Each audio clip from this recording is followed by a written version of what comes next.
धान के पौधों में अगर कल्लों की संख्या बढ़ाना चाहते हैं तो ये जो 10 रुपये का फार्मूला है इसको आप अपना करके 100 से ऊपर कल्लों की संख्या को बढ़ा सकते हैं। दोस्तों, इस तरह के अफवाह वाली वीडियो आपको देखने की ज़रूरत नहीं है। बिल्कुल रियल तरीका बताएंगे, जो जेन्युइन तरीका है, जिनको वाकई में आप यूज करके कल्लों की संख्या को बढ़ा सकते हैं। कुछ ऐसे तरीके हैं जिसमें एक भी पैसा आपका खर्च होने वाला नहीं है, लेकिन कुछ ऐसे तरीके हैं जिसमें आपको खर्चा करना पड़ सकता है। नमस्कार दोस्तों, मैं सतीश, आप देख रहे हैं एग्री एडवाइज।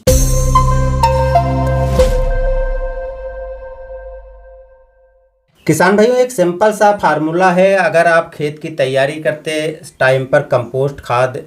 डाल देते हो, रोपाई करने के टाइम पर या रोपाई करने के बाद जो माइक्रो न्यूट्रिएंट्स है उनको पूरा कर देते हो, जो मुख्य पोषक तत्व नाइट्रोजन, फास्फोरस, पोटास है उनका पूर्ति कर देते हो, जिंक आदि जो होता है उनको पूरा कर देते हो, इस तरीके के जो पोषक तत्व हैं उनको पूरा कर देते हो और कंपोस्ट खाद आदि डाल देते हो, तो जब आप धान की रोपाई करते हो, रोपाई करने के 8 से 10 दिन के बाद देखते हो कि आपके धान के खेत में नए कल्ले निकलना चालू हो जाएंगे। आपको अलग से कोई ज़रूरत नहीं है कुछ भी करने के। कुछ फ्री के तरीके हैं, कुछ ऐसे उपाय हैं जो जेन्युइन है, उपाय हैं, बहुत सालों से कर रहे हैं किसान भाई, तो उनको आप अपना सकते हो। लेकिन ये चीज़ें करने के बावजूद भी किसान भाइयों के खेत में कल्ले नहीं फूटते हैं, तो उसके पीछे के कुछ कारण हैं, वो भी दोस्तों आज हम इसी वीडियो में डिस्कस करने वाले हैं। कुछ चीज़ें और हैं जो आपको शायद नहीं पता होंगी, क्योंकि किसान भाई पहले क्या करते थे कि कंपोस्ट खाद काफ़ी भर भर के खेतों में डालते थे। आज बहुत से किसान भाई ऐसे हैं जिनके पास इतनी कंपोस्ट खाद उपलब्ध नहीं हो पाती है, तो खरीद करके वो डाल नहीं पाते हैं और उनके खेत में जो पोषक तत्वों की कमी होती है उनको अलग से तो पूरा करना पड़ेगा। यानी सीधे कहने का मतलब है, अगर आपके खेत में वो सभी पोषक तत्व जो पौधे को ज़रूरत होती है पहले से मौजूद हैं, तो आपको अलग से कोई चीज़ें डालने की ज़रूरत ही नहीं है। लेकिन उन चीज़ों के, उन तत्वों को अगर आप पूरा नहीं किए हैं तो बाद में माइक्रोन्यूट्रिएंट्स के माध्यम से, ग्रोथ प्रमोटर के माध्यम से या किसी अन्य माध्यम से आप पूरा ज़रूर करोगे, तभी आपके धान में ग्रोथ और विकास होगा। तो सीधा सा मतलब कहने का है, अगर आपने शुरुआत में कंपोस्ट खाद डाल दिया, नाइट्रोजन और फास्फोरस, पोटास को पूरा कर दिया, माइक्रो न्यूट्रिएंट्स पूरे कर दिए, जैसे कैल्शियम हो गया, आयरन हो गया, जिसको फेरस बोलते हैं, इस तरीके की चीज़ों को, जिंक आदि को भी पूरा कर दिया है, तो ये सभी तत्व मिट्टी में मौजूद के माध्यम से धीरे धीरे पौधे को मिलते रहते हैं। जितनी आवश्यकता पौधे को होती है पौधा लेता रहता है और सामान्य रूप से पौधे में कल्लों का फुटाव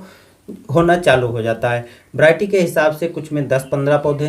में कल्ले फूटते हैं, तो कुछ वैरायटियाँ ऐसी होती हैं जिसमें 30 से 40-50 तक भी कल्ले निकलते हैं। निर्भर करता है कि आप कौन सी वैरायटी लगाए हो। अब अगर बीच में भी कल्ले नहीं निकल रहे हैं, कुछ टाइम के बाद आपको लगता है कि कल्ले नहीं निकल रहे हैं, तो सबसे अच्छा उपाय है, जो उर्वरकें आती हैं उन उर्वरकों में जो फास्फोरस होती है, पोटास होती है, इनको आप स्प्रे करके पूरा कर सकते हो या मिट्टी में डाल करके भी दे सकते हो, या फिर उसकी जगह पे, यानी इनको तो आप दे चुके हो पहले, तो आपको माइक्रो न्यूट्रिएंट्स को पूरा कर देना है। माइक्रो न्यूट्रिएंट्स यदि पूरा कर दिया है तो सबसे अच्छा उपाय है, कोई ग्रोथ प्रमोटर ले लीजिए और ग्रोथ प्रमोटर को आप डाल दीजिए, स्प्रे करके या मिट्टी में डाल करके पूरा किया जा सकता है। या ग्रोथ प्रमोटर भी आप नहीं डालना चाहते हो तो 15 से 20 किलोग्राम सरसों की खली लेकर के अपने खेत में डाल दीजिए, जो कि ग्रोथ प्रमोटर का काम कर देगी, क्योंकि इसमें भी कई माइक्रो न्यूट्रिएंट्स होते हैं जिनको आप अगर डाल देते हो अपने खेत में तो कल्लों का फुटाव अच्छी तरीके से होना चालू हो जाता है, मिट्टी मुलायम रहेगी, जड़ों का विकास अच्छे से होगा और पौधे की ग्रोथ और विकास अच्छे से होगा।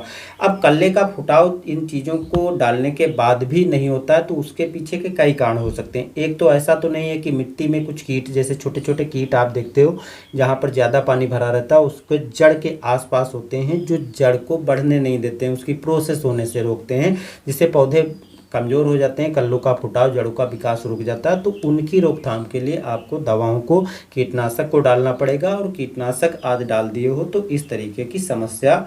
समाप्त हो जाएगी और पौधे स्वतः जो है मिट्टी से पोषक तत्व लेकर के और उसमें कल्ले निकलना चालू हो जाएंगे।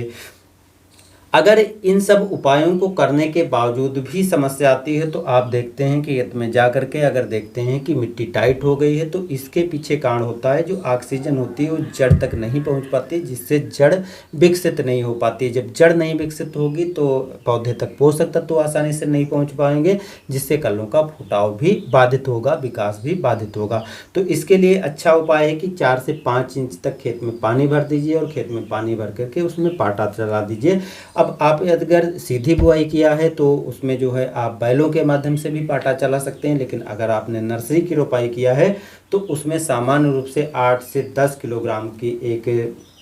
पाइप ले लीजिए या कोई एक टुकड़ा ले लीजिए, तो उसको आप खेत में दो तरफ से खींच करके और 15-15 दिन के अंतर पर खींच करके ये काम पूरा कर देते हो तो जो कल्लों का फुटाव है वो भी अच्छी तरीके से होगा। और जो कीट लगते हैं जैसे कुछ तना छेदक को तो नहीं मार पाएगा, लेकिन पत्ती लपेटक कीट या पत्ती के माध्यम से जो कीट नुकसान पहुंचाते हैं पत्ती आदि को काट करके, तो वो मर जाएंगे। और ये काम करने से भी जब जड़ ढीली हो जाएगी, आसपास की मिट्टी ढीली हो जाएगी, तो वायु संचार अच्छे से होना चालू हो जाएगा, जिससे अच्छे तरीके से जड़ विकसित होगी और अच्छे से पोषक तत्व पौधे तक जड़ पहुँचा पाएगी और कल्लों का फुटाव अच्छी तरीके से बेहतर ढंग से हो पाएगा। तो एक कुछ सामान्य उपाय हैं जिनको आप आसानी से अपना सकते हो। और इस पे दोस्तों आपको अगर डिटेल से वीडियो चाहिए तो कमेंट में बताइएगा, हम अलग अलग जो चीज़ें आपको बताए हैं उसकी अलग अलग वीडियो बना करके भी जानकारी दे देंगे। बाकी इस वीडियो के माध्यम से दोस्तों कल्ले बढ़ाने का ये तरीका आपको कैसे लगे कमेंट में ज़रूर बताइएगा। मिलते हैं नए वीडियो के साथ, धन्यवाद।